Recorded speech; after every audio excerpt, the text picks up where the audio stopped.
महंगाई जीत गई। जी हां, 5 रियासतों के अंदर हुए इंतखाबात के बाद आम लोगों को महंगाई का झटका लगना शुरू हो गया है।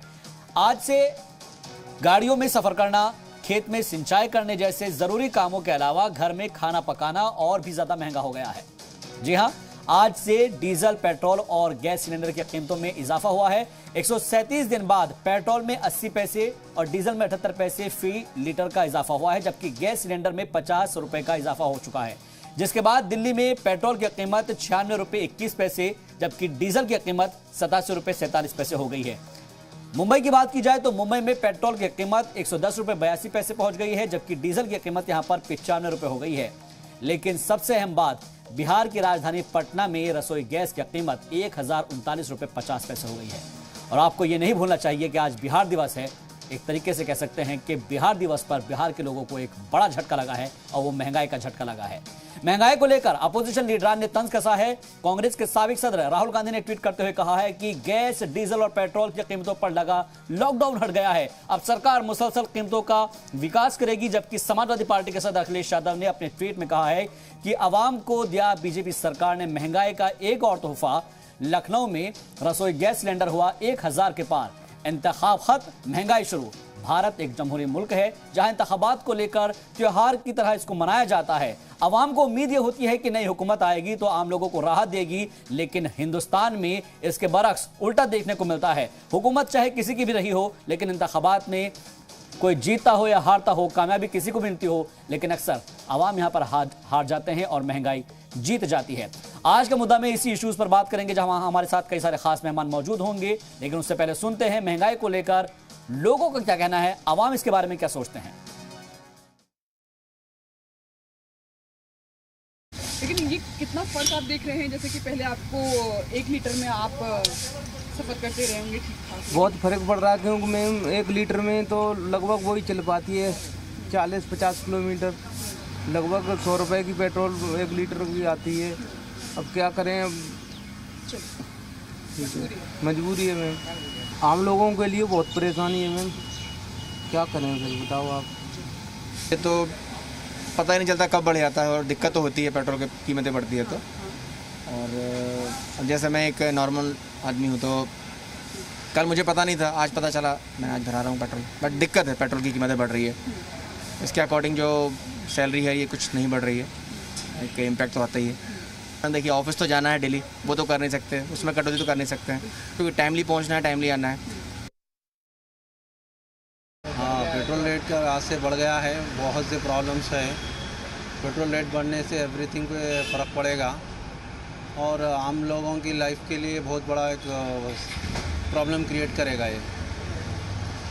गवर्नमेंट को सोचना चाहिए कि आम लोगों के लिए कुछ तो करे, पेट्रोल रेट के ऊपर कुछ तो काम करे और कुछ तो हेल्प हो आम पब्लिक के लिए। और बोलने का क्या है, यही है। ऐसा पेट्रोल बढ़ जाए तो बहुत प्रॉब्लम हो जाएगा, क्या बोलते तो मिडिल क्लास वाला को बहुत दिक्कत हो रहा है। डे बाई डे पूरा ऑयल का ये वो वार चल रहा, बट क्या है बोले तो वार चलने के बाद भी इधर ऑयल बढ़ा दे रहा है। पहले वो वार कंप्लीट होने के बाद, तब वार क्लोज होने के बाद, वो वार होने के बाद वो बढ़ दिए तो अलग बात है, पहले से बढ़ दे रहा। वो अभी अपना रिफाइंड ऑयल वो सब भी बढ़ दे रहा है, पेट्रोल भी बढ़ा दे रहा है। मिडिल क्लास वालों को बहुत दिक्कत हो जाएगा। मिडिल क्लास पीपल बहुत मुश्किल है सर, आने वाला फिर बढ़ते ना, बहुत मुश्किल है। उसका रेट्स के हिसाब से प्रोविजंस भी बढ़ जाते, मिडिल क्लास पीपल को जीना बहुत मुश्किल है। तो गवर्नमेंट से आप क्या अपील करना चाहते हैं? आप रेट कम करने की कोशिश करना, इसका वजह से पूरा भी कम होता, प्रोविजंस भी कम होता पूरा। पेट्रोल रेट 130-140 नहीं हुआ, उसके लिए बड़ी बात है अपने लिए। आज 1 रुपया बढ़ने से कुछ नहीं होगा यार, बट ठीक है, बढ़ा तो भी ठीक है, घटा तो भी ठीक है, प्रॉब्लम कुछ नहीं है। क्यों, तो वी आर केपेबल, यानी मिडिल क्लास समझ रहा है सब। क्यों तो वार हो रहा है, पेट्रोल का शॉर्टेज है, हर जगह प्रॉब्लम है, फिर भी अपने पास थोड़ा कम बढ़ा तो ठीक है, we are very comfortable with that. अरे बाबा, गरीब आदमी का तो मरना है। पेट्रोल क्या, या साइकिल निकालना पड़ रहा अभी, क्या कर, क्योंकि कमाई उतनी नहीं है ना। तो पेट्रोल रोज का 50-60 रुपये का रोज जाएगा, 100 रुपये का डाल के क्या करेगा आदमी, खाएंगे क्या? ये आफत है अभी। जीना मुश्किल है, वहाँ क्या कर रहे हैं, काम धंधे एक तो है ही नहीं, हाजिरी जो है ठीक है, पेट्रोल बढ़ाओ ना तो मजदूर लोगों के जैसे 100 रुपये हाजिरी है, 300 रुपये 500 रुपये हाजिरी है, तो 600-700 रुपये करो तो उसको मैनेज हो जाएगा। जी हां, जीत गई महंगाई। और ये महंगाई इसलिए जीत गई है क्योंकि जब भी चुनाव आते हैं तो चुनाव के अंदर ये मुद्दा गायब हो जाता है, बाकी सारे मुद्दे हावी हो जाते हैं। और इसलिए हम कह रहे हैं कि जीत गई महंगाई, क्योंकि महंगाई बढ़ रही है जिसका सीधा असर आवाम पर पड़ रहा है। आवाम के रिएक्शंस आपने सुने हैं, लेकिन तमाम सियासी तज्जियाकार, सीनियर पैनलिस्ट हमारे साथ जो जुड़ेंगे उनसे हम समझेंगे कि वो इस महंगाई के बारे में क्या कहते हैं। उनका रुख कर लेते हैं। हमारे साथ कई सारे खास मेहमान जुड़ गए हैं। चंद्रमोहन शर्मा जी हमारे साथ जुड़ गए हैं, लीडर है कांग्रेस पार्टी के। सर आपका बहुत बहुत इस्तकबाल है, जी सलाम पर। महेश वर्मा जी है भारतीय जनता पार्टी का रुख रखने के लिए, सर आपका भी बहुत बहुत इस्तकबाल है, जी सलाम पर। पंकज पराशर जी सीनियर सहाफी के तौर पर हमारे साथ जुड़ गए हैं, सर आपका भी इस्तकबाल करते हैं। और साथ ही प्रोफेसर अमन अग्रवाल साहब हमारे साथ जुड़ गए हैं, इकोनॉमिस्ट है, सर आपका भी बहुत बहुत खैर मकदम है। सबसे पहले महेश वर्मा जी, सीधा सवाल आपसे ये है क्योंकि केंद्र में आपकी सरकार है और खास तौर पर आज तो क्योंकि बिहार दिवस है, सबसे पहले तो मैं आपको बिहार दिवस की बहुत बहुत शुभकामनाएं देना चाहूंगा। लेकिन बिहार वासियों को बड़ा झटका लगा है महेश वर्मा जी, और सबसे ज्यादा मैं देख पा रहा हूं, एक लिस्ट मैंने देखी है, इसमें बिहार के जो लोग हैं, जो आवाम है, उनको गैस सिलेंडर सबसे ज्यादा महंगा मिल रहा है। कोई हल तो निकाले सरकार इसका? देखिए, केंद्र सरकार ने जो कीमत बढ़ाई है उसकी तुलना में बिहार सरकार ने जो है टैक्स वगैरह जो डाल के वहाँ जो कीमत को तय किया है जी, उसके ऊपर जरूर सोचना चाहिए। और केंद्र सरकार हमेशा से, मतलब ये नहीं कि पार्टी पॉलिटिक्स की बात है, ये हमेशा से जो है केंद्र सरकार ने, पिछली बार भी हमारी वित्त मंत्री निर्मला सीतारमण जी ने सारे राज्यों को कहा कि आप आइए और जीएसटी के ऊपर एक एकरूपता लाइए जी। और इस कोरोना काल में जो है इसकी जरूरत भी है। लेकिन चूंकि कई राज्यों में, अब जैसे राजस्थान है, महाराष्ट्र है, वहां तो आप देखेंगे तो यहाँ 80 पैसे बढ़ा है, वहां वो 8 रुपये बढ़ा देंगे। तो इस तरह के जो एकरूपता ना होने की वजह से और तेल के खेल में जो सरकार को, केंद्र सरकार को ये बदनाम करने की नीति और नियत रहती है जी, ये मैं बहुत ही निंदनीय मानता हूँ। अब आप आ जाइए शहबाज साहब जी, और देशों की तुलना में, या वो श्रीलंका हो, पाकिस्तान हो, कोई भी देश को उठा लीजिए, और जिस तरह की युद्ध की स्थिति है, याद करिए कि इराक युद्ध था, तब आप शायद इस लायक नहीं थे कि इस चीज को समझते थे जी, लेकिन ये देश इस लायक नहीं था कि उस भार को उठा सके। उस समय जिस तरह से हाहाकार मचा, लंबी लंबी लाइनें लगी, पेट्रोलियम प्रोडक्ट जो है, मतलब क्या उनके रेट और क्या कीमत बढ़ी जी, और उसके एवज में किस तरह से उस समय के नटवर सिंह हमारे विदेश मंत्री थे, गेहूं घोटाला हुआ, खाद्य घोटाला हुआ, उसको लेकर किस तरह की, मतलब उस स्थिति और परिस्थिति में भी तब की सरकार जो है लाभ उठाने की कोशिश की, और वो भी जनता की दुश्वारियों की कीमत पर। तो सवाल है कि ऐसे में आप जरा गौर करिए कि 80 पैसे की कीमत जो है पिछले 5 महीने से नहीं बढ़ी, और 5 महीने से क्रूड ऑयल जो है लगातार बढ़ रहा है जी। तो इसका कारण क्या है शहबाज जी, कि आखिर में क्रूड ऑयल लगातार बढ़ता रहा और हम जो रेट है पिछले 5 महीने से नहीं बढ़ा पाए जी। तो उसका कारण ये नहीं है कि चुनाव को हमने देख के, चुनाव तो अभी फिर आने वाला है हिमाचल और गुजरात में, जहां हमारी खुद की सरकार है जी। तो इसका क्या मतलब है कि मतलब हम जो देश का प्रबंधन है, ये कारण नहीं है। कारण ये है कि जो हमें कुशन मिला साहब, जो हमने कोरोना काल, जो हमारा दर्द, जो दुख था, जो दर्द था हमारा, हमने उसको दवा बनाया। उस टाइम जब क्रूड ऑयल कम हुआ तो हमने क्रूड ऑयल खरीद के जो रखा कम कीमत पर, जिस समय हाय तौबा मचाया जा रहा था कि भाई कम कीमत पे तो खरीदा जा रहा है, बेचा जा रहा है इस रेट पे, उसका आज कहीं ना कहीं हमारे देशवासियों को फायदा हुआ है। तो उस दूरदर्शी प्रबंधन का जो केंद्र में मोदी सरकार है, उसके दूरदर्शी प्रबंधन का नतीजा है कि आज आपको इतने और देशों की तुलना में कम कीमत पर आपको भारत में तेल उपलब्ध है। यही बहुत बड़ी है। नहीं तो 250 रुपया लीटर तो बिक रहा है श्रीलंका में और 200 रुपया लीटर बिक रहा है पाकिस्तान में, कोई पूछने वाला नहीं है। ठीक है, चंद्रमोहन जी से इसके ऊपर जवाब ले लेते हैं। ठीक है महेश जी, आपने जवाब दिया अपना। चंद्रमोहन शर्मा जी, 137 दिन बाद अगर पेट्रोल डीजल की कीमतों में इजाफा हो रहा है तो इतनी परेशानी क्यों हो रही है? बीजेपी का यह कहना है क्योंकि आप देखिए यूक्रेन रूस का यहाँ पर युद्ध चल रहा है, बाकी मुल्कों के अंदर काफी ज्यादा यहाँ पर पैसे है, तो अगर 80 पैसा बढ़ गया तो क्यों इतनी हाई तोबा बचनी चाहिए? राहुल गांधी ने आज ट्वीट भी किया है, बोला है कि कीमतों पर लगा लॉकडाउन हट गया है और अब महंगाई होगी, विकास मुसलसल जो है विकास करेगी सरकार कीमतों का। देखिए, इनके हौसले की दाद देनी होगी। दाद इससे देनी होगी कि जब भाजपा को जीत मिले तो अहंकार, निष्कुंजता और हठता तीनों आना स्वाभाविक है। और अभी मेरे मित्र ने अपनी उन्हीं बातों में उन्होंने बोला कि पेट्रोल मिल रहा है यही ठीक है, यानी उनको पेट्रोल और डीजल के रेट और गैस के रेट बढ़ने की शुद्धता नहीं है, उनको यही है कि हम पेट्रोल और डीजल दे रहे हैं यही ठीक है। यानी कि हमारे घर में, देश की जनता के घर में खाना भले पानी और नमक से खाना पड़े, खा मिल रहा है, उसको आप मानो मोदी है तो सब मुमकिन है।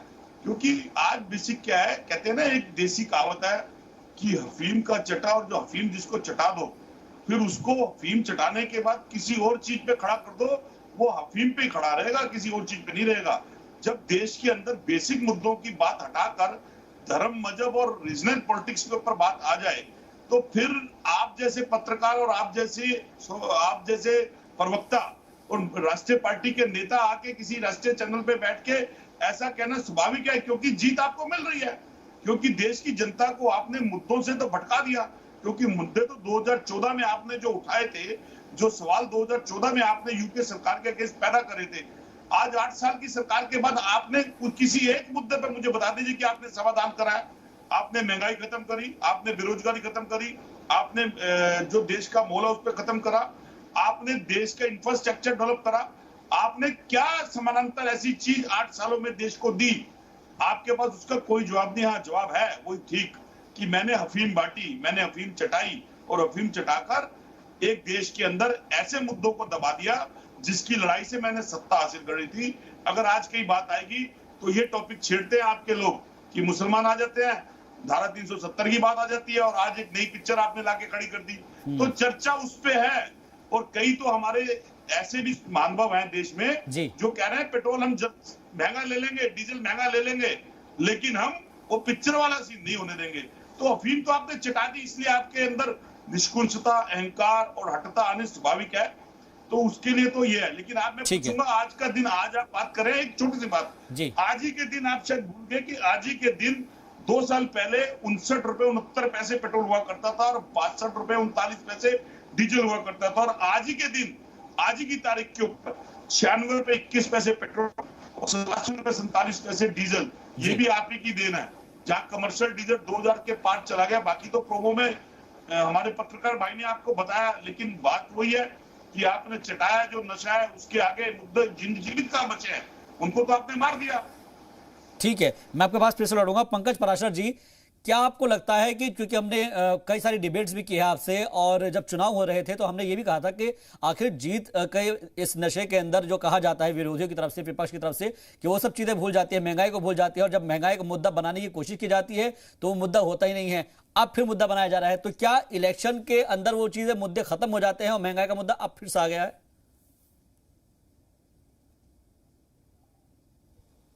पंकज जी, अनम्यूट कर लीजिए अपने आपको। जब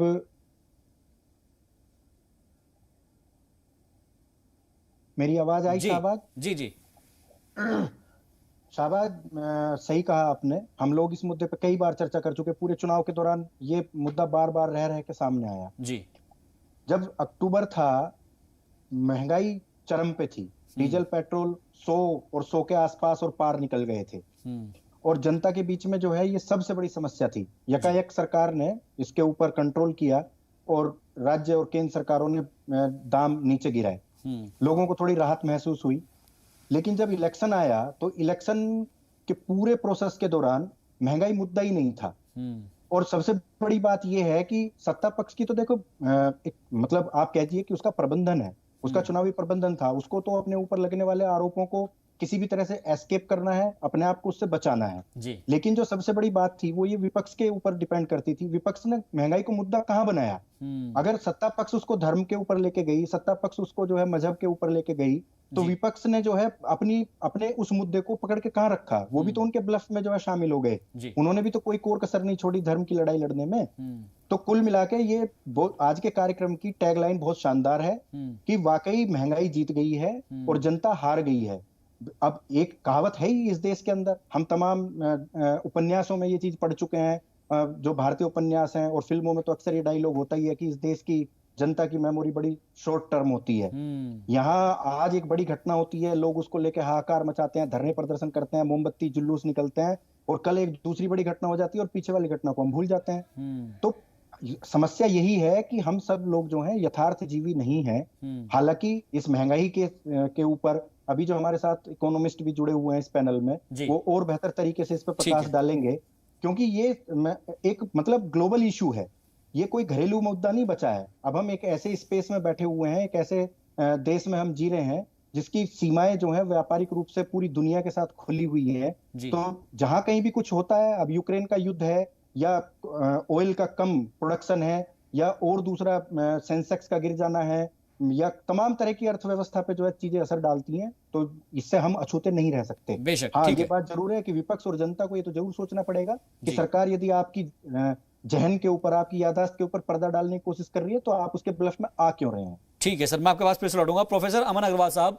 हमको ये समझाइए कि जो इकोनॉमी की बात बीजेपी की तरफ से की गई है, बीजेपी के प्रवक्ता बता रहे हैं कि उस वक्त क्या हुआ था और अब क्या हुआ है, लेकिन मेरा सर सवाल ये है कि जो अभी पराशर साहब बता रहे थे कि शॉर्ट टर्म मेमोरी लॉस जो एक आवाम के बीच में है ना, कि पिछली बातों को भूल जाते हैं या फिर कोई सी भी एक बड़ी घटना हो जाती है तो उसको पहली वाली घटना छोटी लगने लगती है। क्या ये मानकर चला जाए कि लोगों के बीच में ये मुद्दा रहता नहीं है चुनाव के दौरान, या फिर इस मुद्दे से ध्यान भटका दिया जाता है? और क्योंकि इकोनॉमिस्ट हैं आप, तो इसलिए मैं इकोनॉमिस्ट के बारे से ये समझना चाहूंगा कि इसको कम करने का क्या कोई तरीका है हमारे पास?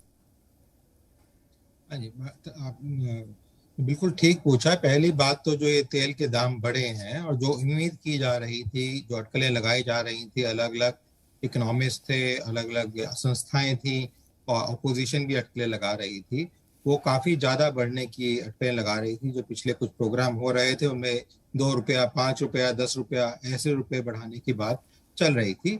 और जो बल्क परचेज है उसके ऊपर अगर आज भी आप देखें तो करीबन 25 रुपये प्रति लीटर की बढ़ोतरी की गई है। जो बल्क परचेज, जो बड़े बड़े कारखाने या कंपनियां खरीदती हैं तेल बड़े अमाउंट में, चाहे डीजल हो या पेट्रोल हो, उसके में बढ़ोतरी ज्यादा की गई है। तो उसको देखा जाए, उस आंकड़े को देखा जाए और जिस तरीके से अटकलें लगाई जा रही थी, डॉलर की प्राइस देख के कितने बैरल डॉलर के हम मार्केट में खरीदते हैं, जो यूक्रेन और रशिया की वॉर की वजह से बर्न्ट जैसी एक्सचेंज है, CBOT है, उसमें बढ़ोतरी हुई है, उसको देखते हुए तो काफी कम बढ़ोतरी देखी गई है। तो उस तरीके से देखा जाए, पर मेरा ये कहना नहीं है कि यहाँ पे बढ़ोतरी है। ठीक है, मेरे विचार में सरकार के पास माध्यम है, तरीके हैं कि उस तेल के दाम को कम रखा जा सकता है और इसको और कम किया जा सकता है भारत के अंदर और अर्थव्यवस्था को मजबूत रखे हुए। पहली बात तो ये समझना जरूरी है कि इन्फ्लेशन कोई ऐसी चीज नहीं है जिसे हम कहते हैं महंगाई दर बढ़ने की बात। वो जो महंगाई दर जो बढ़ रही है सिर्फ हिंदुस्तान में नहीं, विश्व में बढ़ रही है। OECD की जो रिपोर्ट अभी 3 दिन पहले उन्होंने जनवरी 2022 के आंकड़ों के बेसिस पे दी है, उसके हिसाब से विश्व का इन्फ्लेशन जो है करीबन 7.2% के करीब बढ़ा है और 1991 के बाद सबसे ज्यादा बड़ा इन्फ्लेशन है। ये ज्यादातर डेवलप्ड कंट्रीज और इमर्जिंग कंट्रीज को लेके आंकड़े दिए गए हैं, जिसमें अमेरिका का सबसे ज्यादा तेजी से बढ़ रहा है, जिसमें 8% की ग्रोथ हुई है। और उसके बेसिस पे ही काफी सारी एजेंसीज ने जीडीपी ग्रोथ रेट भी, वर्ल्ड की जो जीडीपी ग्रोथ रेट है वो 0.7 से लेके 1.5% के बीच में कम करने की बात कही है इस साल के अंदर, 2022 के अंदर, मतलब जनवरी से दिसंबर 2022 के अंदर। ठीक है जी, तो इसलिए ये एक विश्व, जैसे अभी कहा गया कि जो है विश्व से आ रही चीज है, ऐसा नहीं है कि सिर्फ हिंदुस्तान। जहां पेट्रोल और डीजल के दाम की बात है, जी सरकार को भी समझना जरूरी है और बीजेपी के प्रवक्ता को और कांग्रेस के प्रवक्ता को, कि जो तेल खरीदा जाता है, चाहे वो कांग्रेस के टाइम पे खरीदा गया है, चाहे आज के टाइम पे खरीदा गया, तेल जो खरीदा जाता है कॉन्ट्रैक्टेड प्राइस पे खरीदा जाता है, क्योंकि हम बल्क परचेजेस करते हैं। जैसे अभी बात चल रही है कि रशिया से हम जो खरीद रहे हैं सिर्फ 0.2% जो है पूरा तेल का हम जितना कंज्यूम करते हैं वो खरीद रहे हैं रशिया से पिछले साल तक। तो हम जो खरीद रहे हैं वो ये नहीं है कि आज मार्केट में गए, ओपन मार्केट में गए, भैया आटा दाल चावल चाहिए तो दुकान पे गए जाके खरीद लिया, ऐसे हम तेल नहीं खरीदते हैं। हमारा करीबन 98 से 99% जो ऑयल है हम कॉन्ट्रैक्टेड प्राइसेस पे खरीदते हैं। जब सद्दाम हुसैन साहब थे 1990s में, इराक था, ईरान था, उस समय हम खरीदते थे 15-15, 20-20 साल। अगर आपको याद हो, मोदी जी, प्रधानमंत्री मोदी जी अमेरिका गए थे जब ट्रंप थे, और उस समय उन्होंने गैस का कॉन्ट्रैक्ट किया जो 20 या 25 साल के लिए कॉन्ट्रैक्ट किया गया। ऐसे ही पहले 1990 के दशक में, 2000 के शुरू के दशक में 15, 20, 25 सालों के लिए कॉन्ट्रैक्ट किए जाते थे। अब ये कॉन्ट्रैक्ट घट के 3 से 5 साल के बीच में रह गए हैं। मतलब ये है कि हम अपनी 99% जो डिमांड है, जो रिक्वायरमेंट है हमारी तेल की, हम जो है कॉन्ट्रैक्टेड प्राइस पे खरीदते हैं, जो $55 से लेके $65 पर बैरल के अंदर आती है। ज्यादातर कॉन्ट्रैक्ट इसके अंदर साइन किए गए हैं। ये नहीं है कि हर रोज चेंज होती रहती है, सिर्फ हम 1 से 1.5 या मैक्सिमम 2% जो हमारी रिक्वायरमेंट होती है दिनचर्या की, ये ऑयल कंपनियां ओपन मार्केट से खरीदती हैं ताकि आगे जाके इनको ये तेल की सप्लाई कर सकें और इनको कोई रुकावट ना करनी पड़े। तो जो खरीदा जा रहा है वो सिर्फ 1 या 1.5 या 2% खरीदा जा रहा है, जो करंट मार्केट प्राइस पे, चाहे वो $118 पर बैरल है या $113 पर बैरल है या $130 पर बैरल है या $100 पर बैरल है, किसी भी रेट पे खरीद रहे हैं। और जैसे रशिया से अभी ये कंपनियां खरीद रही हैं करीबन 30% डिस्काउंट के ऊपर खरीद रही है ओपन मार्केट से, तो वही करीबन $80-85-90 पर बैरल के हिसाब से भी अगर हम लेके चलें तो सिर्फ वो 1 या 2% खरीदा जा रहा है माल। बाकी सारा माल हमारा अभी भी $55 या $65 पर बैरल पे खरीदा जा रहा है। और ये जब माल हमारी टंकियों में आता है, जैसे जो पेट्रोल हम आज खरीदने हैं, ये भारत ने आज से 3 से 4 महीने पहले खरीदा था, क्योंकि जब वो खरीदा जाता है उसके बाद कम से कम 1.5 से 2 महीना लगता है उसको पोर्ट होके हमारे पोर्ट तक पहुंचने में। 1 महीना लगता है रिफाइनरी को रिफाइन करके पेट्रोल पंपों तक पहुंचाने में। तो 3 से 3.5 महीना वो हमारी टंकी तक आने में लग जाता है जब वो हमारी टंकी में आता है। तो आज हम उस जो 4 महीने बाद आने वाला तेल है उसके ऊपर दाम बढ़ाए, मेरे विचार में गलत धारणा है। दूसरी चीज तो क्या मैं इसलिए आपको बीच में रोक रहा हूं, तो क्या ये मानकर चला जाए कि तेल के दामों में भी और आग लगने वाली है? वो सवाल इसलिए है क्योंकि अभी यूक्रेन और रशिया का हवाला दिया जाएगा इसके अंदर। देखिए जी, हवाला देके तो कोई भी दाम तेल के बढ़ा सकता है, इसमें गुड इकोनॉमिक्स नहीं है और ना ही गुड पॉलिटिक्स है। अब ये बीजेपी को भी समझना, और जो स्टेट्स की कांग्रेस भी अलग कुछ स्टेट्स में रूल कर रही है, ऐसा नहीं है, वहां पे भी तेल के दाम बढ़ रहे हैं। ये थोड़ा है नहीं कि वहां पे उन्होंने कम कर दिए हो या बीजेपी ने बढ़ा रखे उन्होंने कम कर दिए हो, ऐसा कहीं नहीं है। सारी सरकारें बढ़ा रही हैं जो बढ़ा रही हैं। तो इसलिए ये दोनों को समझना जरूरी है कि तेल के दाम जो है, बहुत सारे तरीके हैं जिनके द्वारा कम किए जा सकते हैं अर्थशास्त्र के हिसाब से और पॉलिटिक्स के हिसाब से। ये बिल्कुल ये कॉम्बिनेशन सर बनाना होगा कि पॉलिटिक्स का और अर्थशास्त्र का कॉम्बिनेशन जब तक नहीं बनेगा तब तक दाम कम नहीं होंगे। एक छोटे से ब्रेक लेना रुक रहा हूं, ब्रेक के बाद जब आएंगे तो इस चीज को ये समझने की कोशिश करेंगे कि सरकार की तरफ से आखिर क्या इसको लेकर तरीकाकार अपनाए जा सकते हैं, क्या अहम कदम उठाए जा सकते हैं जिससे कि आवाम को थोड़ी राहत मिल सके। खासतौर पर गैस सिलेंडर को लेकर क्या कीमत कम हो सकती है, जानेंगे एक ब्रेक के बाद।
इस्तकबाल है आपका ब्रेक के बाद। आप देख रहे हैं हमारा खास शो आज का मुद्दा, जिसमें हम बात कर रहे हैं महंगाई जीत गई। जी हाँ, कई तरह की कहावतें हैं और उसमें यह भी कहा जाता है कि सखी सैय्यद तो खूब ही कमात है, महंगाई डायन खाया जाता है। इस तरह की बातें कई फिल्मों में भी कही गई है, गानों के जरिए कही गई है। लेकिन महंगाई अगर बढ़ती है तो उसका सीधा असर आपकी और हमारी जेब पर पड़ता है। इसको कम करने के लिए सरकार की तरफ से क्या कोशिशें हो सकती है या होनी चाहिए, इस पर बात कर रहे हैं। हमारे साथ कई सारे खास मेहमान जुड़े हैं, एक बार फिर से उनका रुख करते हैं।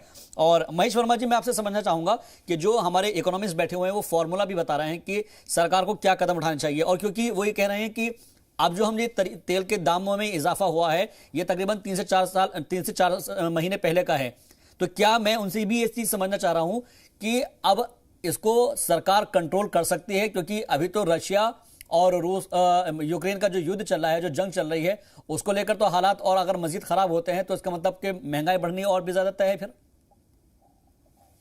देखिए सहवाग जी, इस सच्चाई से कोई मुंह मोड़ नहीं सकता। जब 2014 में मोदी सरकार सत्ता में आई जी, तो हमारी सबसे बड़ी चुनौती यही थी। सबसे बड़ा राजस्व जो है हमारा, उस समय हम 92% के आसपास इंपोर्ट करते थे तेल का, अब वो आज के डेट में हम 70% पे ले आए। तो ये जो चुनौती है, इसको हम किस तरह से, जैसे अभी अनुज जी ने एक बात कही कि हमने 25 साल के लिए गैस का जो करार किया अमेरिका के साथ, ये उसी की वजह से था। तो इसमें जो सबसे बड़ी हमारी जो राज्य सरकार के साथ जो एक केंद्र सरकार भी इस चीज के लिए हमेशा केंद्र सरकार की जो गैस कंपनियां हैं, जब वो राज्यों में जाती है तो इनके यहाँ क्या है कि जो परिवहन निगम है जिसमें भारी भरकम बसें चलाते हैं, सरकार की जो गाड़ियां हैं वो चलती है पेट्रोल और डीजल से, तो मैक्सिमम डिमांड जो है वहां रहता है। ऐसा नहीं है कि मतलब वो डिमांड, अब उसको वैकल्पिक ऊर्जा जो आपके पास है उसको अपनाने में, उस संसाधन को वहां डेवलप करने में, विकसित करने में राज्य सरकार रुचि दिखाएं, और वो एक बहुत बड़ा जरिया हो सकता है हमारी इस चुनौती से मुकाबला करने का। एक तो ये बात हो गई। दूसरी बात है कि इस बात को कहीं ना कहीं समझना पड़ेगा राज्य सरकारों को कि देखिए जनता परेशान है और जनता के लिए कहीं राज्य सरकार है, तो उनको जीएसटी के मामले में ये कहीं ना कहीं एक जो ये आवाज जो है 10 साल से उड़ रही है, हमेशा जो है कांग्रेस जो है चीखती है, चिल्लाती है, लेकिन जब आता है वक्त की भाई जीएसटी एक समान होना चाहिए पूरे देश में पेट्रोलियम के, तो इनके राज्य जो है वो तुरंत उस चीज के ऊपर चीखना और चिल्लाना शुरू करते हैं कि हम तो इससे सहमत नहीं है साहब, हम तो नहीं होने देंगे, हम तो नहीं करने देंगे। तो आपके ये जो दोगले चरित्र है, जिसकी वजह से जो है एक तरफ तो आप चीखते हो और चिल्लाते हो, कहते हो कि पेट्रोलियम का जो है वो टैक्स भी आपको चाहिए, और वो भी अगर सरकार 80 पैसे बढ़ाती है। आज मैंने जब शुरू में अपने शुरुआती वक्तव्य में यही कहा कि और देश की तुलना में आप देखिए तो हमारे देश में जो उपलब्धता है तेल की, तो महेश जी क्या ये पॉसिबल है कि वन नेशन वन प्राइस कर सकते हैं हम पेट्रोल का? क्या इस तरह का मुमकिन है जो आप कह रहे हैं कि जीएसटी को लेकर? हाँ, यही तो वित्त मंत्री का सुझाव था। तीसरी जो सबसे इम्पोर्टेंट बात है वो ये है साहब कि आप देख रहे हैं आज की डेट में, जैसे अभी अनुज जी ने भी कहा और हमारे पंकज प्रासर जी ने भी जो बोला या जो कहा गया, या जैसे शुरुआती दौर में आप लोगों ने कहा कि महंगाई जीत गई और जनता जो है वो अफीमची बन गई है, या जनता को अफीमची बना के इन लोगों ने रख दिया, जिसके ऊपर प्रासर जी ने बड़ा अच्छा जोरदार प्रहार भी किया कि अफीमची के तो लाइन में आप भी खड़े हो गए हो, उसमें तो आप भी हो, जय श्री राम का नारा लगाने में आप कहां से अब पीछे हो, जिसको आप इस देश में इसी को अपराध और इसी को कभी आप इसी के विरोध में खड़े होकर सत्ता में रहे, आप आज आप उसी मार्ग पे चल रहे हो और दूसरे के आदमी को जो है वो उपदेश देते फिर रहे हो, तो ये तो ठीक नहीं है। तो मेरा ये कहना है कि देखिए जो इस तरह की बात करने वाले लोग हैं, जो इस ताक में रहते हैं कि जिनको ये लगता है कि भाई बस अब जो है हम ये तेल के नाम पर हम सरकार को बदनाम करें जी, और तेल की वजह से जो है इस देश का मिजाज बिगड़ जाए। अभी एक चैनल पे मैं था, एक कांग्रेस की नेत्री कह रही थी सहवाग जी कि हम तो गृह युद्ध करवा देंगे इसके नाम पर। बताइए देश के खिलाफ गृह युद्ध कौन करता है? या तो नक्सली करते हैं, आतंकवादी करते हैं। चंद्रमोहन जी से इसके ऊपर रिएक्शन लेते हैं, मुझे लगता है कि वो सही इसके ऊपर रिएक्ट करेंगे। चंद्रमोहन जी नहीं, एक सवाल जी, एक लास्ट में दूसरी बात आपने कहा कि भाई बीजेपी जो है चुनाव का इंतजार करती है। अब मुझे बताइए, अगर अनुज अग्रवाल जी की बात को मैं मान लूं तो दिसंबर में तो हमारे 2 राज्यों के चुनाव है जहां हम खुद हैं। उस टाइम तक तो हमारी मजबूरी होगी कि जो ये कुशन है, जो हमने तेल खरीद के रखा हुआ है, जो कम कीमत पे खरीद रहे हैं और अब उस रेट पे नहीं बेच रहे हैं, इस रेट पे हमें क्रूड ऑयल मिल रहा है, उस टाइम तक तो ये स्टॉक भी खत्म हो गया होगा, उस टाइम हम क्या करेंगे? ठीक है, जवाब ले लेते हैं चंद्रमोहन जी। इस तरह के ये वो राजनीतिक कारणों जी, बीजेपी के जो प्रवक्ता है वो सीधे तौर पर ये कह रहे हैं कि जब आपकी अपनी सरकार होती है उस वक्त जो चीजें होनी चाहिए, क्योंकि खासतौर पर वो जो अफीमची की आपने बात की है कि लोगों को जो है मजहब के अफीम चटाई जा रही है, तो मजहबी को चीजें जो है आपकी तरफ से भी की गई थी चुनाव के दौरान, महंगाई को मुद्दा कहां बनाया गया है? देखिए शादाब भाई, मैं बिल्कुल सिलसिलेवार जवाब दूंगा और अपने मित्र को बोलूंगा कि अगर काम किया तो अपने साथ ले लें। देखिए बिल्कुल फर्क है, हम आज, हमारे राम कल भी थे, राम हमारे आज भी हैं, लेकिन हमारे राम में और आपके राम में फर्क है। हमारे राम वो हैं जो शबरी के बेर खाते हैं और शबरी को मंदिर आने देते हैं। आपके राम वो हैं जो सेब तो खाते हैं, बेर तो शबरी के, लेकिन शबरी को विरोध करते हैं। और मेरे राम वो भी हैं जिसके वस्त्र मेरे देश का रहीम भी सिलता है, असदुल खां भी सिलता है और उसको पहनाया जाता है। ये राम की लड़ाई यूपीए सरकार, ये राम की लड़ाई कांग्रेस से लड़ी। आपने क्या करा, जो मैंने बोला अफीम चटाई। अब विषय पे आते हैं। आपने बोला एक नेत्रिका की वो बैठी थी, वो कहती गृह युद्ध कर देंगे। आप ये बातें मत करा करें, गृह युद्ध, या अगर आप कहते हो विपक्ष के नेता भूमिका नहीं निभा रहे तो आप चर्चा विपक्ष ही करते हो और आप बात कांग्रेस ही करते हो और फिर कहते हो कि विपक्ष आपकी भूमिका नहीं निभा रहा। अरे प्रश्न स्वाभाविक है आपके लिए, उसका जवाब आपको देना है। 22 मार्च 2012 में कच्चा तेल जो बैरल मिलता था 108 रुपये 25 पैसे अमेरिकी डॉलर मिलता था, और आज की डेट के ऊपर 2014 में जब आपने सत्ता संभाली तब 108 रुपये बड़ी बैरल था। लेकिन उस समय की यूपीए सरकार के पेट्रोल और डीजल के दाम आपको याद है, लेकिन हमने उस समय के पेट्रोल और डीजल के दाम बढ़ाए नहीं थे क्योंकि हमें पता था उसका इफेक्ट जनता पे पड़ता है। हमने जनता को देना, सरकार का काम है जनता को देना। अब उसी के साथ दूसरा एक आंकड़ा और दे रहा हूं मैं आपको। 2013 में यूपीए सरकार के अंदर 12, 13, 14 के अंदर गैस के जो यूएस डॉलर था 885 रुपए कुछ पैसे के सिस्टम पे था। यूपीए सरकार ने महंगी यूपी गैस लेते हुए भी गैस को 399 तक रखा। आप कहां लेके उसको उठा के?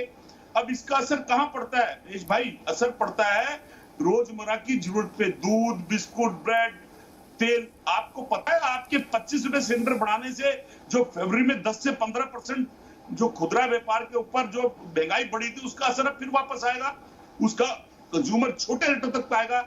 आपके 5 किलो चावल को आप बड़ी सी फोटो लगा के बता देते हो, लेकिन कभी आपने हाल जाना है? हाल ना जानने का कारण वही है, हौसला किसका बड़ा होता है? हौसला तो तब भी बड़ा था जब अंग्रेज थे और लाल किले के ऊपर बहादुर शाह जफर सत्ता पे बैठे हुए थे। लेकिन बहादुर शाह जफर अगर पहले अलर्ट हो जाते तो शायद अंग्रेज आगे ना बढ़ते। ठीक उसी तरह से उन मुद्दों को आप आज, मुद्दा क्या है? मैंने जो अफीम की बात बोली कि अफीम का चटा मुद्दा नहीं देखता, वो अफीम ही मांगता है। मैं फिर उस बात पे कायम हूं। अरे आज अगर जो वाणी आप 2014 में इस्तेमाल करते थे वो देश की जनता की बात करते थे, यूपीए सरकार की नाकामियों को साबित करते थे और डीजल पेट्रोल को 36 में लाने की बात करते थे, महंगाई डाइट खान जाने की बात करते थे, युवा को रोजगार देने की बात करते थे, उस इंफ्रास्ट्रक्चर में बुलेट ट्रेन जाने की बात करते थे। आज आपके पास वो है कहां? देश के प्रधानमंत्री आते हैं और कहते हैं कि पिक्चर में सच्चाई दिखाई गई है और ऐसी पिक्चर बननी चाहिए। अरे देश के पास खाना नहीं है, आपको उससे वोट मिलती है, इसलिए आप उसकी बात करते हैं। हमने वो बातें नहीं करी, इसलिए हम पीछे हैं। ठीक है, तो एक ऐसा करते हैं चंद्रमोहन जी, एक फिल्म जो है महंगाई के ऊपर भी बनवा देते, हो सकता है शायद उसी से महंगाई कम हो जाए। लास्ट, और आपके रहते हुए हमारे देश के राष्ट्रपति जब पुष्कर जी जाते हैं तो वही जो मैं कह रहा हूं कि शबरी का बेर खाने के बाद शबरी को मंदिर नहीं जाने देते हैं। आपने विरोध किया उस बात का, क्यों नहीं कर पाए? क्योंकि आपने शबरी के बेर तो खाए लेकिन शबरी को मंदिर तक नहीं जाने दिया। ठीक है सर। हमारी सिद्धांत क्या है, हमारी परिभाषा है सबको साथ लेने की, और आपकी क्या है? सबको साथ लो लेकिन सबको विकास मत करो, ये आपकी है। 80-20 आप कहते हो, हम 100% की बात करते हैं। ठीक है, हमारे में चेंज है, हम पीछे, हम बात नहीं समझा पा रहे, मानते हैं उस बात को। ओके सर, अब मैं सर आपके पास फिर से लौटूंगा।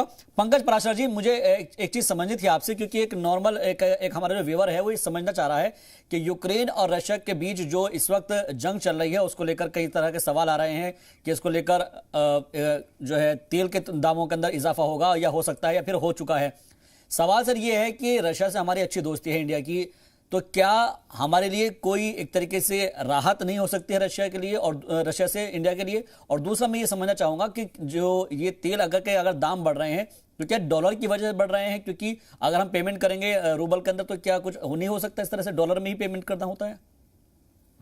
ये तो बात सही है कि पेमेंट डॉलर में करना होता है, लेकिन बड़ी बात यह है कि जिस तरह से 30-40% तक रसिया ने डिस्काउंट देके ऑयल कंपनीज को जो है एक प्रपोजल दिया है कि आप खरीद लो, और इंडियन कंपनीज उसको खरीद रही हैं, तो उसमें तो कहीं ये कोई कहने वाली बात ही नहीं है कि इसकी वजह से और तेल महंगा होगा। उससे कोई फर्क नहीं पड़ने वाला। जैसे अभी हमारे भाजपा के प्रवक्ता ने एक बड़ी मार्के की बात कही, लेकिन उसमें एक बड़ा विरोधाभास है। वो ये कि हम अपनी 99% डिपेंडेंसी को घटा के 59% ले आए, यानी कि हम अपना 30% जो हमारे रिजर्व हैं, जो हमारे अपने प्राकृतिक संसाधन हैं, हम उनका दोहन कर रहे हैं, एक्सप्लोरेशन कर रहे हैं। तो आम आदमी को राहत क्यों नहीं मिल रही है? आम आदमी को राहत इसलिए नहीं मिल रही है, हम अपने घरेलू तेल का इस्तेमाल करने के बावजूद भी इसलिए नहीं दे पा रहे हैं क्योंकि राज्यों से लेकर के केंद्र सरकार के स्तर तक नियोजन का बहुत बड़ा अभाव है। वहां बहुत रेवेन्यू लॉसेस हैं, वहां खर्चे बहुत ज्यादा हैं जी, और उन चीजों को मैनेज करने के लिए सरकारों की तरफ से लॉन्ग टर्म पॉलिसीज नहीं बनाई गई हैं। अब आप अगर देखिए, यूपीए सरकार जितने खर्च पे चलती थी रही होंगी, क्या मौजूदा सरकारें जो उससे ज्यादा खर्च पे चल रही हैं, उससे कम खर्च पे चल रही हैं? सोचने वाली बात, देखने वाली बात ये है जी। हम लगातार अपने पीएसयू से, हम लगातार अपने बहुत सारे दूसरे जो फाइनेंशियल हमारे पास स्टेक्स हैं, उनको डाइल्यूट करके, उनसे कर्जे के तौर पे उनको कन्वर्जन करके अपनी सरकारों को चला रहे हैं। हम एक तरह से पूरी तरह से केवल और केवल टैक्स के ऊपर डिपेंडेंसी हमारी हो गई है। अब टैक्स अगर कम करो, टैक्स घटाओ तो सरकार कैसे चलेगी? और टैक्स ना घटाओ तो ढोता रहे मध्यम वर्गीय और आम आदमी। तो कुल मिला के जो कहानी है वो नियोजन की बहुत बड़ी हर लेवल पे प्रॉब्लम है। राज्य क्यों नहीं करते, चाहे वो कांग्रेस का राज्य हो, चाहे किसी दूसरी पार्टी का हो, चाहे भारतीय जनता पार्टी का राज्य हो, वो इसलिए एक रूपता उसमें नहीं लाने देना चाहते कि उसके पीछे रीजन यही है कि उनकी भी अर्थव्यवस्था, राज्यों की अर्थव्यवस्था भी इसी टैक्स के ऊपर टिकी हुई है, इसी जीएसटी के ऊपर टिकी हुई है। तो कुल मिला के केंद्र से लेके राज्य सरकारों तक सबकी ये समस्या है कि वो सब के सब टैक्स जीवी बनना रहना चाहते हैं और अपने खर्चे। ठीक है पंकज जी, यानी कि आप ये कह रहे हैं कि जिस तरीके से सरकार जो है वो एक ये पॉलिसी अपना रही है कि मीठा मीठा गप गप और कड़वा कड़वा थू थू, बस वो किसी, अब जब जो विपक्ष में जाएगा वो सत्ता पक्ष का विरोध करेगा, वो कांग्रेस उधर आ जाएगी तो वो यही काम करेगी, जब भाजपा उधर चली जाएगी तो वो उनका विरोध करेगी। लेकिन ये लॉन्ग टर्म पॉलिसी जब तक नहीं बनेगी, अब जैसे नवीकरणीय ऊर्जा की बात उठाई, ये अब सरकार कोशिश कर रही है, लेकिन ये काम तो आज से 10, 15, 20 साल पहले हो जाना चाहिए था, जब हमको ये पता था ऑयल रिजर्व्स जो है पूरी दुनिया के खत्म हो रहे हैं। अमेरिका और सऊदी अरबिया परेशान है। सऊदी अरब ने आज कह दिया, अभी आप पढ़ेंगे तो उन्होंने कह दिया कि इसके लिए हम जिम्मेदार नहीं है भाई, इसके लिए पूरी दुनिया, आप खुद अपने आप जिम्मेदार हो, आप लोग अपना मैनेजमेंट संभालिए ना। तो कुल मिलाकर ये जो तेल की लड़ाई है, ये जो अब तेल के बिना अर्थव्यवस्था तो चलती नहीं है ना, सारा का सारा सब कुछ डिपेंड तेल के ऊपर है। और इसलिए अब वो लोग जो है एक तरीके से टूरिज्म के ऊपर ध्यान देना शुरू किया उन लोगों ने भी, उनको भी मालूम है कि उनका रिजर्व कब तक रहेगा, खत्म हो रहा है उनका रिजर्व जी। तो जब वो खुद परेशान है, वो अपनी चीजों को बदल रहे हैं पूरे सिस्टम को, तो ये तो बहुत पहले से सोच लेना चाहिए था, जिसको आज हम सोच रहे हैं। आप गडकरी कह रहे हैं कि हम 2 साल के अंदर, 3 साल के अंदर लेके आएंगे, हाइड्रोजन कार लॉन्च हो रही है, ये सब चीजें पहले हो जानी चाहिए था। हालांकि टेक्नोलॉजी आने में वक्त लगता है, उसको एक व्यवहारिक रूप लेने में वक्त लगता है, इसके पीछे बहुत सारे कारण आड़े हो सकते हैं, लेकिन बहुत बड़ा कारण मैं व्यक्तिगत रूप से इस बात को मानता हूं कि ये इच्छा शक्ति का अभाव। ठीक है, इच्छा शक्ति का अभाव है। प्रोफेसर अमन अग्रवाल जी, क्योंकि हम बात कर रहे हैं रशिया की और यूक्रेन की लड़ाई की, और क्योंकि हम डॉलर की बात कर रहे हैं, रूबल की बात कर रहे हैं, हाल ही के अंदर ये पता चला था कि स्विफ्ट ने जो है अपने से अलग कर दिया है रूस को, और अब जो सिस्टम है, क्या उसके अंदर जो पेमेंट होगा, क्या उसका तो हम रूबल में नहीं कर सकते क्योंकि वो सिस्टम तो अलग हो गया है, क्योंकि डॉलर रूबल के वजह से ही ये पेट्रोल की कीमत के अंदर कुछ चेंजेस आए हैं, अगर मेरा सही हो तो? ये देखिए जी, पहली बात तो जब ये स्विफ्ट सिस्टम नहीं था 84, 85, 86 से पहले, तब भी जो है ट्रेड चलता था, चाहे वो खान पदार्थ के ऊपर हो, चाहे वो तेल के ऊपर हो, चाहे वो और चीजें खरीदी जाती, डिफेंस इक्विपमेंट खरीदे जाते थे, तब भी ट्रेड चलता था। तब हम रूपी रूबल ट्रेड करते थे। और जब ईरान के ऊपर सैंक्शंस लगाए गए, उस समय भी जो है ईरान को पेमेंट करनी तो हमने रुपए के अंदर पेमेंट करी। अब तो एक रुपया भी आ गया है, जैसे मास्टर और वीजा है, वो भी एक चलन यूज किया जा सकता है, रुपए के अंदर पेमेंट की जा सकती है, जो हमारा हिंदुस्तानी रुपए है और वो रशिया को एक्सेप्टेबल है। तीसरी चीज जो है, ऑलरेडी जो कुछ कंपनियों ने कहा है कि वो अभी स्विफ्ट सिस्टम जो हुआ था वो ब्लॉक नहीं हुआ है, क्योंकि जो हम वो तेल खरीद रहे हैं वो एक इंटरमीडिएट कंपनी के थ्रू खरीद रहे हैं, हम जो है डायरेक्ट रशिया से नहीं खरीद रहे हैं। तो जब इंटरमीडिएट कंपनी कर रहे हैं तो हम उसको पेमेंट कर सकते हैं। अब ये तो कंपनियों को देखना है कि अगर वो डायरेक्टली रशिया से खरीदती है, जब रशिया कहने को तैयार है और हम सिर्फ 2% या 0.2% खरीद रहे हैं उनसे, तो उसको हम क्यों नहीं बढ़ाएं? तो अमन जी, क्या जो ये जो डील हो रही है, अमन जी हमारे नाज़रीन को ये समझाइए, जो ये डील हो रही है, ये कंपनी टू कंपनी हो रही है या गवर्नमेंट टू गवर्नमेंट हो रही है या गवर्नमेंट टू कंपनी हो रही है? जो न्यूज़पेपर मीडिया में आया है वो ये है कि जो रशियन कंपनी है ऑयल की और हिंदुस्तान की जो कंपनी है ऑयल की, वो करती हैं, और वो भी इंटरमीडिएटरीज को यूज करके कर रही हैं, डायरेक्ट अभी डीलिंग नहीं कर रही हैं। तो अगर डायरेक्ट डीलिंग होगी तो जैसे पहले रुपी रूबल चलता था या सिर्फ रुपी चल सकता है, वो चल सकता है। पर जब इंटरमीडिएट को कर रहे हैं तो उसमें वो डॉलर के अंदर भी कर सकते हैं, यूरो में भी पेमेंट कर सकते हैं, औरों में भी कर सकते हैं। पर इसके अलावा करीबन 8-9 तरीके हैं सरकार के पास, चाहे वो राज्य सरकार हो या स्टेट सरकार हो, उनके पास तरीके हैं कि इसको तेल के दाम को कम किया जाए, एक आम आदमी को राहत पहुंचाई जाए। पहली मैंने ऑलरेडी कॉन्ट्रैक्ट प्राइसिंग आपको बताई। दूसरी चीज है कि ऑयल पूल अकाउंट भारतीय वित्त संस्थान ने सजेस्ट किया था 89 में, जब एनडी तिवारी साहब वित्त मंत्री थे, उन्होंने इंप्लीमेंट किया। इसमें पता नहीं है कितने पैसे पड़े हैं, बट पिछले 2 साल के जो आंकड़े आए कुछ न्यूज़पेपर्स में, उसके हिसाब से करीबन 5.5 लाख करोड़ जो है सरकार ने इकट्ठा किया, सेंट्रल सरकार ने ऑयल पुल अकाउंट में जो पड़ा है। और वो उसका पर्पस यही था कि कभी भी जब ऐसी फ्लक्चुएशन होती है तो डोमेस्टिक प्राइसेस को ना इम्पैक्ट करके उसको यूज किया जाए। अटल बिहारी वाजपेयी की सरकार ने भी इस ऑयल पुल अकाउंट को यूज किया, मनमोहन सिंह की सरकार ने भी किया, और इस सरकार ने भी जब ये 14-15 में आए तब इन्होंने इस्तेमाल किया, जब बीच बीच में प्राइसेस बढ़ती थी। दूसरी चीज ये है कि जो टैक्सेशन फ्रेमवर्क है हमारे ऑयल के अंदर, आपने देखा होगा जब ऑयल अंतरराष्ट्रीय मार्केट में $19.5 पर बैरल भी पहुंच गए थे, तब हमारा टैक्सेस बढ़ते जा रहे थे, कम नहीं किए गए थे सरकार ने, क्योंकि कोविड था, कोरोना था, उसके लिए भी पैसा खर्चा करना था, उसके लिए इकट्ठा करना था। तो उस समय जो है हम देखते हैं, अगर तेल का दाम हम 100 रुपया दे रहे हैं, उसमें 100 रुपए में करीबन 65 से 70 रुपीज जो है, 65 से 70 रुपए जो है वो टैक्सेस ही हैं। वो स्टेट और सेंटर के पास हो सकते हैं। हमेशा के लिए ना, कुछ समय के लिए घटा दें ताकि जो है अंतरराष्ट्रीय मार्केट के तेलों के दाम ना इफेक्ट करें। तीसरी चीज, जो एक्सचेंज रेट है, पीछे तो गिरा था, अब काफी समय से उसके ऊपर पुश का फैक्टर आ रहा है, वो जो है बढ़ रहा है।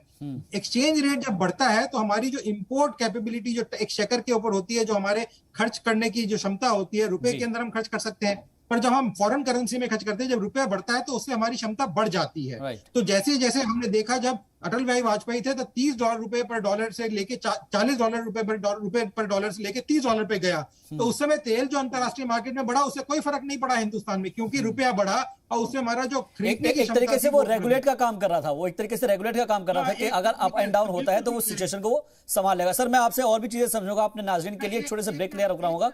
ब्रेक के बाद जब आएंगे तो महंगाई भले ही जीत रही है, लेकिन इसको काबू में करना सरकार का काम है। सरकार इसको कैसे काबू में करेगी, आवाम को कैसे फायदा पहुंचाएगी, ये समझेंगे एक ब्रेक के बाद।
इस्तकबाल आपका ब्रेक के बाद। महंगाई भले ही जीत रही हो, लेकिन उसको हराने के लिए हम सभी को कोशिश करनी होगी, क्योंकि ये हमारा मुल्क अगर तरक्की करेगा तो इससे हम सभी को फायदा भी होगा और खास तौर पर मुल्क मजबूत होगा।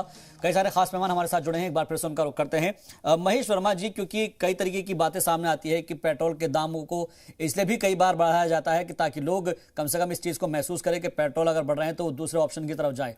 एक कॉन्क्लेव के अंदर जो मिनिस्टर हैं नितिन गडकरी साहब, उनसे जब इस तरह का सवाल किया गया तो उनका भी ये कहना था कि वो चाहते हैं कि वो इलेक्ट्रिक कारों की तरफ लोगों का रुझान ज़्यादा हो और ख़ास तौर पर इथेनॉल के ऊपर वो ज़्यादा लोग फोकस करें। क्या ये भी सरकार की एक मंशा हो सकती है कि कम से कम लोगों को इस बात को समझ में आए कि भाई आप हमेशा के लिए पेट्रोल और डीजल के ऊपर जो है निर्भर मत रहिए, कम से कम आपको जो है इलेक्ट्रिक के ऊपर आ जाना चाहिए या फिर सौर ऊर्जा के ऊपर आ जाना चाहिए? देखिए, सरकार ने कई ऐसे कदम उठाए, जैसे कि आप मनमोहन सिंह सरकार के टाइम में आप देखिए, रतन रतनजोत करके एक पौधा था जो कि अक्सर जो है पेट्रोलियम के उससे एक हमारा वो एक वैकल्पिक ईंधन के रूप में काम करता था। तो उसके ऊपर कमर्शियल यूज के लेकर जो है उसके ऊपर रोक लगी हुई थी। 2014 में जब सरकार आई जी, तो सरकार आने के बाद जो है शहबाज जी हुआ कि सरकार आने के बाद जो है उसको हमने विड्रॉ किया। विड्रॉ इसलिए किया कि उसका कमर्शियल प्रोडक्शन शुरू हो, कमर्शियली उसको यूज किया जाए। इसी प्रकार से आप देखिए कि देश में जो है ना हमने ये तय किया कि भाई 40 लाख मीटर के आसपास हमारा जो है अब लक्ष्य जो है वो पूरा होने जा रहा है। जो गैस हम गेल का है जिसके जरिए हम सीएनजी वगैरह में हम कन्वर्ट करेंगे, इन सब चीजों को ले आएंगे। जो पेट्रोल और डीजल पे गाड़ियां चल रही है वो सीएनजी पे भी हमारे यहाँ चलाई जा रही है। अब एक उसका टीएनजी भी हम स्वरूप लेके आ रहा है जिसपे बड़े बड़े ट्रक और ट्रेन भी चलाई जाए। तो इस तरह के जो प्रयास है, जैसे अभी हम सब लोग आप जब इस बात को कर रहे थे चर्चा, तो कांग्रेस के मित्र ने जो है एक बार भी कोई सुझाव या कोई ऐसी चीज नहीं बताई जिससे कि इस मुद्दे का कोई समाधान नजर आए। ये जो कार्ल मार्क्स का जो एक थ्योरी था कि भाई वो लोग ये बता रहे हैं कि आज की डेट में जैसे धर्म यूज करके उसको अफीम के रूप में जनता को अफीमची बनाई जा रहा है और जनता को पागल बना के और जनता को बेवकूफ बना के बीजेपी जीत रही है। तो इस तरह की चीजों को मतलब मैं समझता हूँ कि ये सब चीजें जो है देश और देशवासियों की भले में नहीं है। भले में ये है कि आज जो ये अनुज अग्रवाल बोल रहे हैं या पंकज पराशर बोल रहे हैं या जैसे मैंने आपसे कहा कि देखिए साहब इस सच्चाई को स्वीकार करना पड़ेगा कि इस देश में जो है तेल जो है वो हम इंपोर्ट करते हैं, हमारा संसाधन नहीं है। हम सीमित संसाधनों में काम करने वाले लोग हैं। हमारा देश जो है बहुत मैंने जनसंख्या के दृष्टि से देखिए तो बहुत बड़ा देश है। यहाँ इस तरह की चीजों को ऐसी चीजों को झेलना जो है इस देश के लिए आसान काम नहीं है। या युद्ध की विभीषिका हो या संक्रमण काल हो या इस तरह के प्रलयकारी कोई बीमारी हो, और उसमें जो है उससे हम कहीं आज पार पा लिए। आप याद करिए कि इसी देश में सूरत में जो है जब प्लेग फैला तो आपके पास टीका नहीं था। कनाडा के पास हमने हाथ जोड़ के कहा, तब जाके उसने अपने प्लेन से, ये एयर इंडिया के प्लेन को प्लेग प्लेन कहा जाता था बाहर में। आज वही भारत है जो पूरे वर्ल्ड वाइड पूरे विश्व को बचाने की कोशिश में लगा हुआ है। और आज हम अपने आप को वैक्सीनेट करके करोड़ों जिंदगी को बचाने में सफल रहे हैं। भूखमरी हमारी एक बहुत बड़ी चुनौती थी। भूख से निपटने की ऐसे जब प्रॉब्लम होते हैं, ऐसी विषम परिस्थितियों का निर्माण होता है, तो ये सब चीजें जो है ना अब उसमें जो है अगर विपक्ष ये राजनीति करे, विपक्ष के पास कोई तर्क नहीं है, उनके लोग इस लायक नहीं है, उस तरह से ना बता सकते हैं, तो ये साफ जाहिर होता है जनता बेवकूफ थोड़ी है, ठीक है, कि इनके पास अकल की कमी है। ये देश को वो दिशा और नहीं दे सकते हैं या इनसे इस देश की दशा और दिशा नहीं बदल सकती। ये जवाब लेते चंद्र मोहन जी, दशा और दिशा बदलने के लिए विजन चाहिए। क्या आपके यहाँ पर कोई विजनरी पर्सन नहीं है? देखिए, दिशा को विजन बदलने का जो मौका था वो तो मनमोहन सिंह जी ने इनको कई बार दिया, उन्होंने उसको प्रयास में उड़ा दिया। आज क्या हुआ, आज थोक से लेके खुदरा और रेगुलर मार्केट तक की महंगाई बढ़ गई, उसका इनके पास सुझाव नहीं है। इन्होंने इंथोल की बात करी, इन्होंने एक पौधे की बात करी। मुझे आप बता दीजिए, प्रमाणित कर दीजिए कि आपके 8 साल के पीरियड के अंदर आपने ऐसा कुछ कर दिया जिससे कि पेट्रोल के डीजल के रेट नीचे आ गए और गैस के रेट नीचे आ गए और मेरे देश के निवासियों को आपके रहते हुए ये बेनिफिट हो गया। अरे सबसे ज्यादा 2 चीजें थी जहां हमारा डीजल खपता था, वो थी रेलवे और सेना खरीदार थे। आपने 3 अगस्त 2015 को रेलवे थोक सप्लाई का हिस्सा 2 बड़ी कंपनी को दे दिया। आप बता सकते हैं देश की जनता को देने का क्या फायदा था? और आपको पता है 65 लाख लीटर खरीदी के अंदर 65,000 करोड़ 25 दिन के अंदर 16.25 करोड़ पर रोज हर रोज का डीजल, वो आपको 2 कंपनी को देने का क्या मतलब था? आप सजेशन पूछते हैं हमसे। सजेशन यही था जो मनमोहन सिंह ने आपसे दिया था कि जब खुदरा रिटेल से पैसा खुले बाजार के अंदर जाएगा और वो आम आदमी की बजट के अंदर जाएगा तो आम आदमी की बजट से खुदरा का रिलेशन से जो महंगाई दर बढ़ेगी वो रुकेगी।